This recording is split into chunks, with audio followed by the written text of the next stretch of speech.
So, ladies and gentlemen, boys and girls, first and foremost, I want to thank all of you for coming out tonight to support this event. Without you, we couldn't make this happen. We're on track to finding a cure, and it's a great thing. It's definitely a great thing. I want to start off by saying I was first diagnosed going into my senior year of high school. I was 17 years old, and man, that was the last thing on my mind that I was thinking about, being diagnosed with type 1 diabetes. It was definitely challenging at the time. You know, I was just coming off a knee surgery. I was looking forward to my senior year playing football, getting back with my friends, and just everything, you know, so it kind of just hit me all at once. I know from the day I was diagnosed, I told myself that I wasn't going to let it stop me. I wasn't going to let it get in my way. By no means was I going to let it get in my way. I was going to, regardless of whatever I had to do as far as taking injections. I mean, obviously now I'm on the insulin pump, which is amazing, but whatever I had to do, I wasn't going to let the disease take over. Making a transition from taking insulin injections because I used to hate taking shots. It was the worst thing ever. You can say I was scared, nervous, whatever. It was just something about the shots. But I knew that I had to do it to stay healthy and live a good life. And you know, it was something that I had to stay on top of if I wanted to continue to play football and baseball and basketball and rollerblade and skate and do all those things that I love to do. So the first thing I want to talk to you about in regards to when I was first diagnosed was just being accepted by my friends. I wasn't sure if that was going to be a problem, and I really, you know, I'm not going to say that I didn't care how I was accepted, because I did, but I didn't want my friends to look at me any differently. I didn't want them to have any sympathy for me, because I was still going to do the things that we all used to do, whether it was going out, hanging out at the movies, or going to a party maybe, or whatever, just hanging out in the neighborhood. As I made the transition from high school to college, it became a little bit more challenging for me, because obviously I'm influenced by a lot of different things going into college. I'm on a different schedule as far as football goes, as far as classes go, and I can say going forward with that, it kind of was another life-changing event for me. Everything was coming. It just came so fast in that year, from being 17 to turning 18 and then going straight to school. I know a lot of kids out there, they kind of question their parents, like, Mom, I'm okay, or Dad, I'm okay. You know, I'm 24, and to this day, my mom is still on me each and every day. She wants to know how I'm doing, how my blood sugars are. You know, it's just parents being parents. You know, and then sometimes I do look at it, and the parents are so worried, but you do have to let the kids live. You know, I know it's hard, it's easier said than done, but you know, that's what I kind of had to tell my mom. Mom, I'm gonna be okay. I'm gonna be okay. But you know, I can't say that I know what she's going through, what she's thinking, because I don't have any children. But you know, it's definitely, I know it's a tough thing. I know it's a tough thing to do. So when I went to school, to Michigan State in 2006, I was still taking insulin injections, and I was hearing a lot about a pump, and it interested me a lot, and I wanted to see what this little device was about. Because when I first was diagnosed, they said that I had to wait a year. So sure enough, a year came around, and hey, Mom, I want to see what's up in this pump. I want to see what's going on. I want to see what this is about, what the talk is about. And so I wound up getting with the training staff at Michigan State, and they sent me to the endocrinologist to try to talk to them about it, and also just, you know, see if it would be beneficial for me and my lifestyle with the crazy schedule, from classes to practice to tutors, you know, to just everyday life. And The first time I sat down with the dietitian, it was like magic. I was like, man, I have to have this. Like, I have to have it. So once I got the insulin pump, I think it gave me a lot more flexibility in just everyday life. You know, I didn't have to carry around a couple pens, a Lantus pen, and a Nova Rapid pen. You know, I was able to just wear the pump and, you know, monitor my blood sugars with my glucose monitor being synced up to the pump. So that definitely helped me out a lot. You know, so when it came to writing the information down, I could always do that. But throughout college, you know, we all have trials, tribulations, ups and downs. You know, the main thing for me, and still to this day, and probably for a lot of your kids and the kids out there, is just trying to have a consistent schedule, and then dealing with the consistent schedule, and then also trying to keep the blood sugars consistent. You know, that's something that I deal with on a daily basis, from day in, day out activity, things changing, you know, stress levels, being sick, you know, not feeling well, and all those type of things, and sometimes it can get frustrating, and I'll be the first to tell you, you know, it's not the easiest thing, and as your parents look at the kids, you know, it's not the easiest thing, because you know they're not feeling good, or you just want to find a cure. You want them to be okay. You know, that's all you want. You love them to death, and you just want them to be okay. And I'm just here to tell you, we're gonna find a cure. We're gonna tackle this. We're definitely gonna tackle this. But the next thing I want to talk about is obviously I played for the Hamilton Tiger Cats, and I was a rookie last year, and now I think I've reached that status, so that's always a good thing. So now I don't have to get hazed, and I don't have to carry people's shoulder pads and cleats and all that type of stuff. But you know, when I first got up here, a lot of people, specifically on my team, didn't know that I was a diabetic until I had an issue with my insulin pump, and it had to do with me heating a lot of moisture and sweat. I had it in my girdle during practice, and probably wasn't the best place for it. And I realize that now, but it was a mistake, and I learned from it.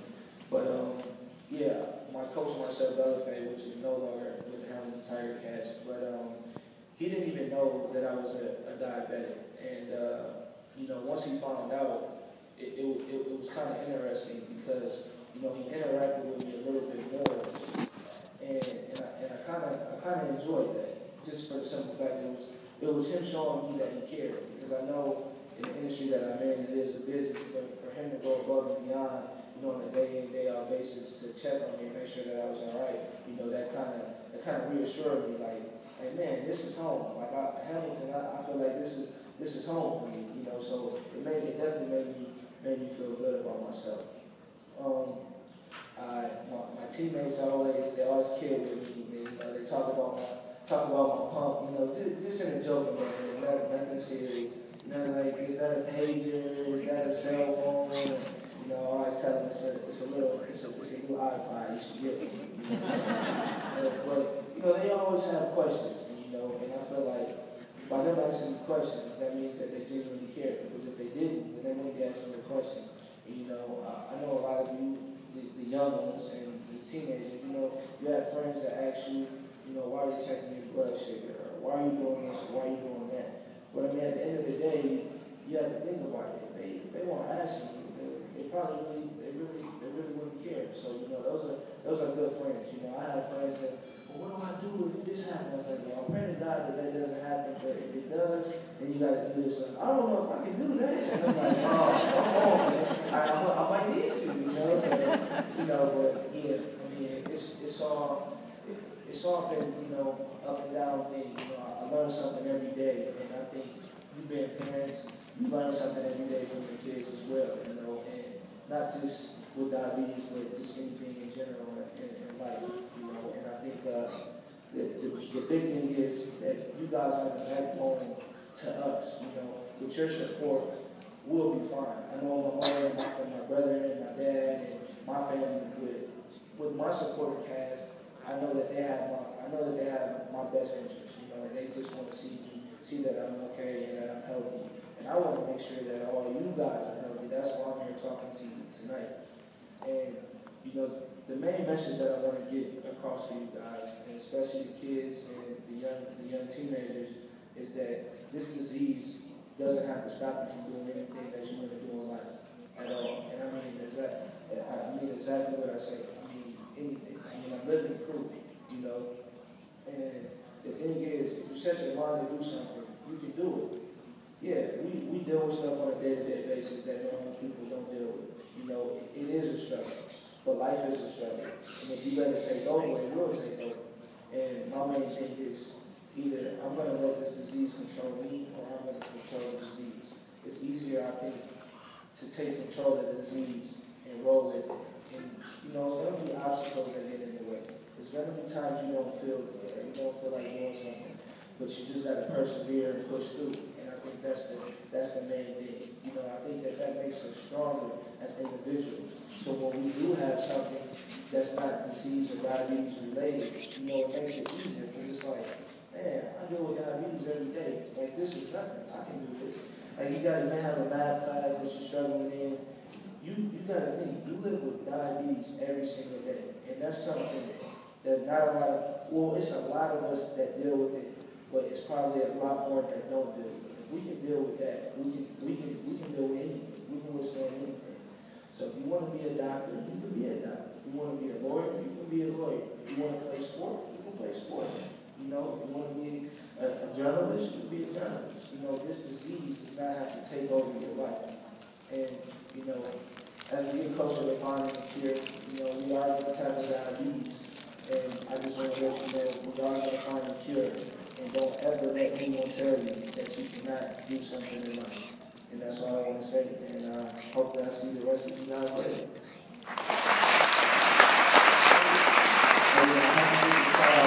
Community live as well.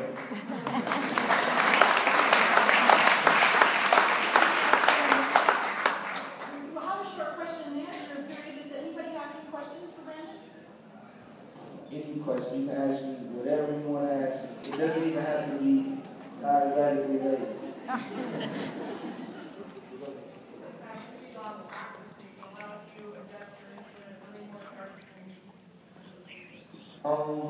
For games, I typically like to run a little bit higher with my blood sugar, you know, because I know that I'm going to be using a lot of energy during the game, and I hydrate.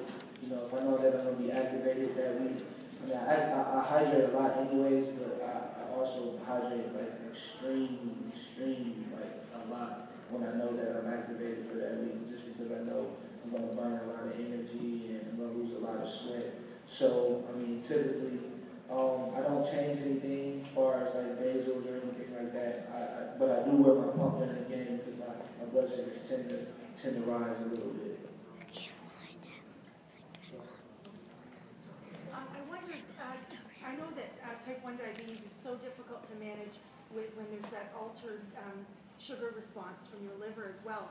Do you have, is it really different for you when you're doing weights as opposed to when you're doing your cardio? Yeah, I typically say when I do cardio, depending on, like, you know, obviously having on the treadmill, it's not that bad because if I do, I'm only running like 6 miles an hour, 7, 8, or something like that. But like if I have to run hills and stuff like that, like I definitely feel it. Like if my blood sugar was to go down, like versus when I'm lifting weights, I really don't typically fall into any situations when I'm lifting weights. But it's that running because it's so, you know, it's a lot, you know, it's a lot on your body, and you know, so I definitely tell the difference. I went low more times, so running, you know, extreme running versus just lifting weights. Because some people go really high when they're lifting weights, right? Yeah. Do you have that problem? But I see, like, any activity, I normally have my pump on, you know. Obviously, if I'm swimming, I'm not going to have it on. But, you know, like, if I'm lifting weights, I have it on. If I'm playing in the game at practice, I have it on. So it's typically always on. But with me, I find with any activity, I kind of spike up a little bit, and then eventually it comes back down. So, you know.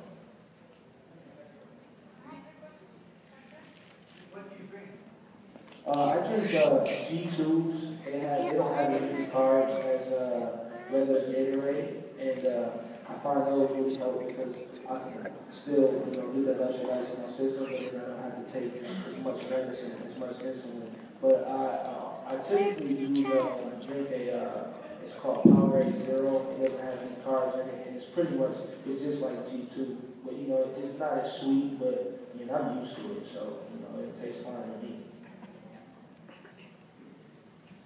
Go ahead. I remember I played high school football, and I remember a lot of times when I get hit really hard and my brain was all spinning, and I'd be wondering at that moment if I was low. Is there any times where you gotta go off and do a check just because you get hit pretty hard sometimes? Or you hit other people pretty hard? I do get hit. No, I haven't. I mean, it's been one instance in college where I thought something was going wrong. I thought I had maybe a concussion and everything just kind of slowed down. But I've never been in a situation where I actually checked. I know what you're saying about the head spinning and it kind of slowed down. But I never actually really checked. But obviously, when you out there banging, you run 100 miles an hour at somebody and you collide, yeah, exactly. But I mean, I typically would check if I'm feeling low in practice. I'll check.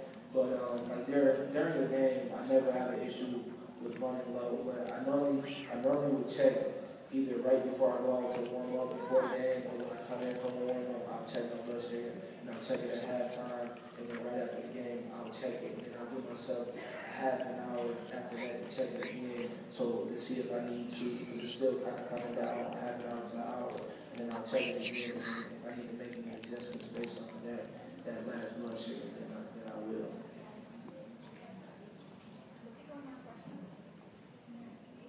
Yeah.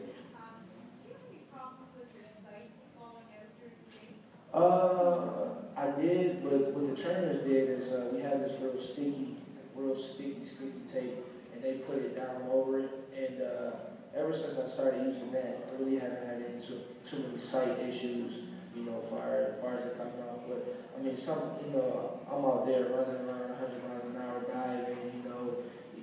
The pump the tube sometimes gets yanked a little bit. So I mean, sometimes they come off, and sometimes they don't. But normally when I have that tape over the actual site, I haven't had